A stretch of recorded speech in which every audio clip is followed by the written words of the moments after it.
नमस्कार मित्रों, मैं कपिल ज्योतिष संस्थान में आप सभी का एक बार फिर से स्वागत करता हूं। आज मैं आपके लिए एक ज्योतिष और वास्तु दोनों के कॉम्बिनेशन से रिलेटेड वीडियो लेकर आया हूं। एक छोटा सा टॉपिक है, लेकिन जानना बहुत ज़रूरी है।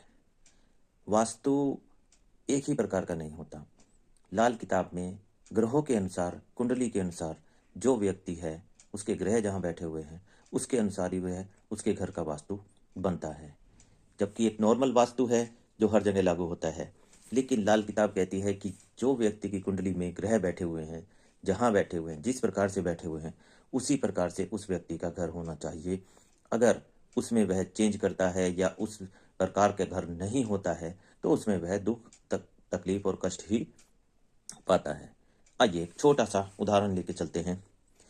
एक आम धारणा है कि नॉर्थ वेस्ट में पानी होना चाहिए, यानी कि नॉर्थ की हमारी जो दीवार है, नॉर्थ ईस्ट वाली, उसमें पानी होना चाहिए। उसके बाहर पानी का कुआं हो, पानी की टंकी हो या समरसिबल हो किसी भी प्रकार से पानी का प्रबंध होना चाहिए। लेकिन इसके विपरीत लाल किताब यह कहती है कि अगर किसी भी व्यक्ति का चंद्रमा चौथे घर में बैठा हुआ है और वह चंद्रमा खराब होके बैठा हुआ है, अगर उस व्यक्ति ने अपनी ओर नॉर्थ ईस्ट वाली उसमें दीवार के साथ या उसके फ्रंट में पानी का निकासी या पानी का पाइप या पानी का समरसिबल, कुछ भी पानी का प्रबंध कर दिया, तो वह दुख तकलीफ के सिवा कुछ नहीं पाएगा।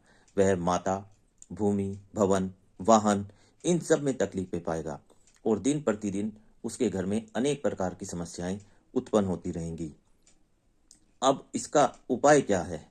इसका उपाय भी है, लेकिन सबसे पहले तो यह समझना बहुत जरूरी है कि यदि किसी व्यक्ति की कुंडली में चंद्रमा चौथे घर में बैठा हुआ है और खराब होकर बैठा हुआ है, अशुभ स्थिति में है, तो उसे अपने नॉर्थ ईस्ट वाले भाग में पानी की व्यवस्था बिल्कुल भी नहीं करनी चाहिए।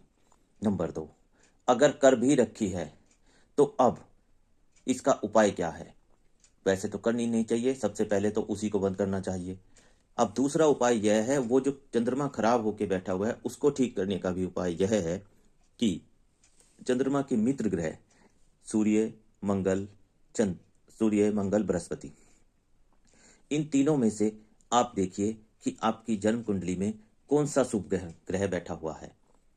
चंद्रमा के तीनों मित्रों में से कौन सा ग्रह आपकी जन्म कुंडली में शुभ होके बैठा हुआ है।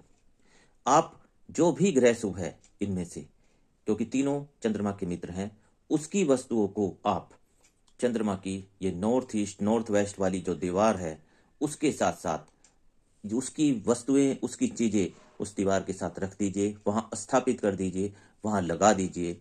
फिर देखिए ये सारी चंद्रमा चार की खराबी धीरे धीरे धीरे ऑटोमेटिकली सब दूर हो जाएगी और घर में अच्छा वातावरण, सुखमय वातावरण, भूमि, वाहन, माता का सुख, रुपया, पैसा, प्रॉपर्टी, हर प्रकार के सुख जीवन में मिलते चले जाएंगे और सारा वह घर का वातावरण जो कि एक डिस्टरबेंस बना हुआ था, वह सब भी दूर होता चला जाएगा। तो प्यारे मित्रों, लाल किताब कहती है कि घर का वास्तु आदमी की जन्म कुंडली के अनुसार ही होना चाहिए। तो इसलिए सिर्फ एक ही वास्तु को मानकर किसी भी जगह कि यहाँ ऐसा होना चाहिए, वह नहीं करना चाहिए। तो आशा है मित्रों, मेरे द्वारा दी गई जानकारी से यदि आप संतुष्ट हों, अच्छी लगे तो लाइक सब्सक्राइब जरूर करें। अभी अगली वीडियो में आपसे जल्द मिलता हूँ, तब तक के लिए नमस्कार, जय श्री राम, राधे राधे।